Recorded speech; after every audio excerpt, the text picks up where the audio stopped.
kind of tapping into the psyche of Donald Trump, of what to him will he view as a victory when we've seen complete devastation across civilians, we've seen his military battered, his economy battered, and how could he twist this to the world as a win for the US? Why do we care about that? He needs to stop an illegal war. Did we have to give Hitler a win? He needs to stop. He's a psychopath. So he will escalate until he's satisfied that he has, quote, won. And that is the dangerous escalation ladder that we're on right now.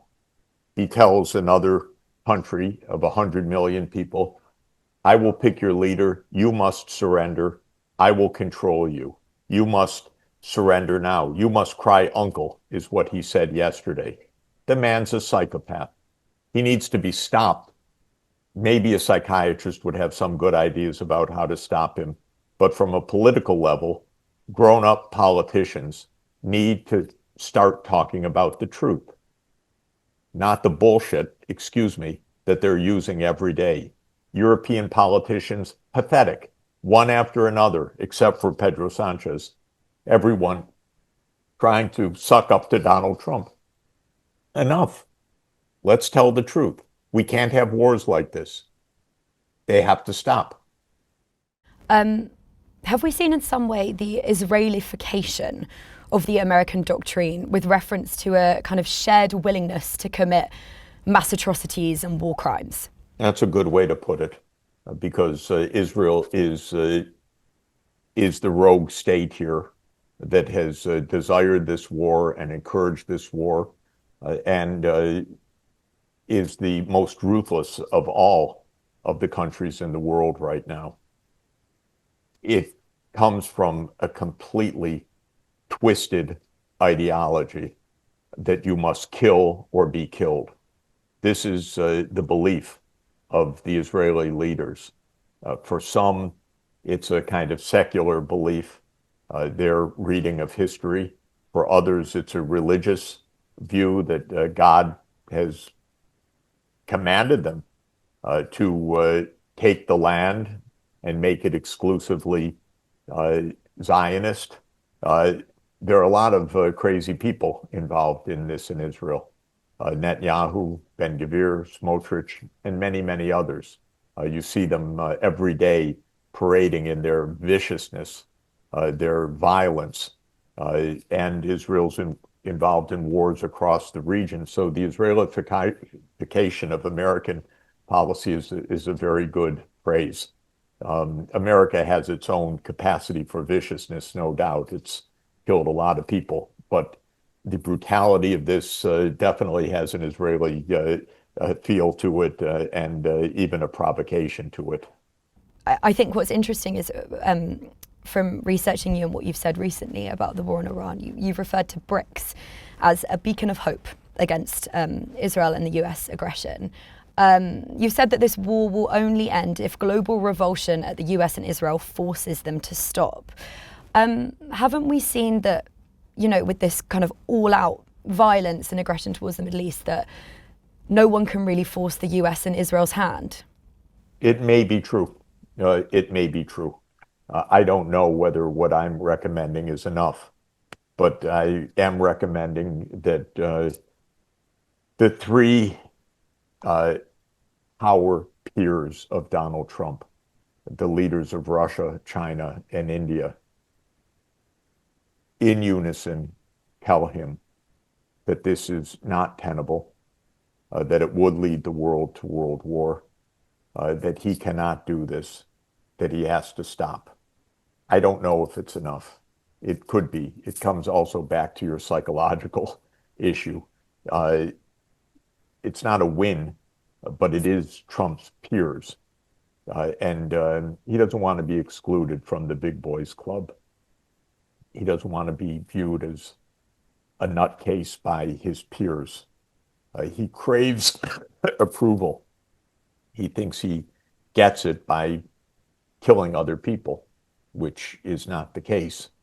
But he's also desperate, as we're saying, and maybe these three leaders speaking together to him privately, Donald, you cannot do this, could make a difference. I don't guarantee it at all. I don't have other alternatives. I don't really want to have an outright war with China, with Russia, to stop this.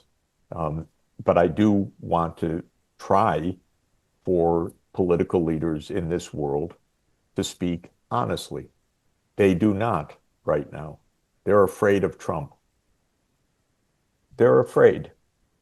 So, but they have a responsibility also to humanity.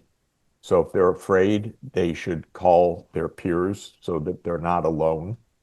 And a group should raise their voice and say, this is wrong, and have a counterweight to Trump's dominance of the media right now. And kind of following on from that, I know it might sort of feel like speculation in such a dire situation, but could you talk me through what the process, say these countries come together and try and persuade Trump to end this war he's waging, what would the process after that look like? I think that there could be an actual peace, and the actual peace is that several components that are at the root cause, not of Trump's mental illness, but are the root cause of the regional crisis, are attended to. First, Israel needs to be put in its place, period. And its place, if it's going to survive at all, is within the borders of the 4th of June, 1967. This idea that it can attack any country with impunity because the United States stands with it is why we are at the brink of World War III. So the first point is Israel needs to get the heck out of Lebanon, of Syria, of Gaza, of the West Bank. It needs to go back to its borders.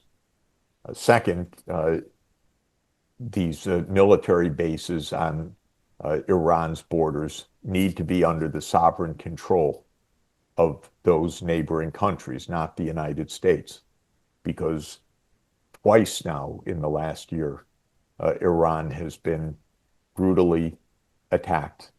Third, based on that, there can be an end to the actual fighting. The Strait of Hormuz can open.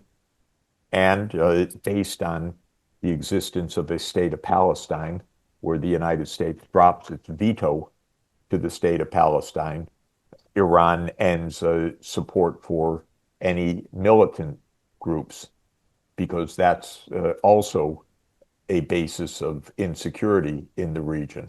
So there's a basis for ending all of this violence, and all of it should be done to make regional peace. Instead, war has been raging for 30 years. This is Netanyahu's strategy, actually. The United States has operated lockstep with Netanyahu since he first became prime minister in 1996 and enunciated the clean break doctrine, which said we're going to overthrow every hostile government in the Middle East, and Iran has always been the big prize. So peace has a structure to it. It starts with Israel being brought under control from its unbelievably violent approach. It goes on to safety for the Gulf countries and for Iran, and the opening of the Strait of Hormuz, of course. And all of this should be done before the whole region's blown up, which could be days or weeks. And just finally, you said that Netanyahu and Trump have tried to kill the UN Charter and the international rule of law, but they will fail. How are they failing? They're failing in that most of the world wants a rule of law. Hitler also, he wanted to kill the League of Nations. He did. He nearly destroyed the world. but afterwards was reborn the international rule of law, the United Nations. We can't afford a third world war to have a new international organization. We actually have to stop the Third World War and to reinforce international law, which almost all countries, except for would-be hegemons like the United States and Israel, want. The country that is least aligned with the UN Charter of all 193 countries is the United States. And the reason is clear. The US is the most powerful, and it thinks in its current environment that it can act with impunity. And many presidents have had that view. Trump is also, because of his mental pathology, uh, speaks like Hitler, uh, operates in this way. So he's without even the veneer of restraint because he doesn't have it psychologically. What president in all of American history has talked about eradicating a culture or civilization like Trump did? What president in all of American history has said, "Open the fucking straight, you crazy bastards"? That's a president. That's not some jerk on an email chain. That's the president of the United States. People need to understand this, but especially leaders need to understand this. This is not normal. This is not tactical. This is a present danger for the whole world. All these leaders that suck up to Trump need to think for a moment how dangerous this is for the whole world. And they need to say so that we don't normalize this and we aim to bring it under control.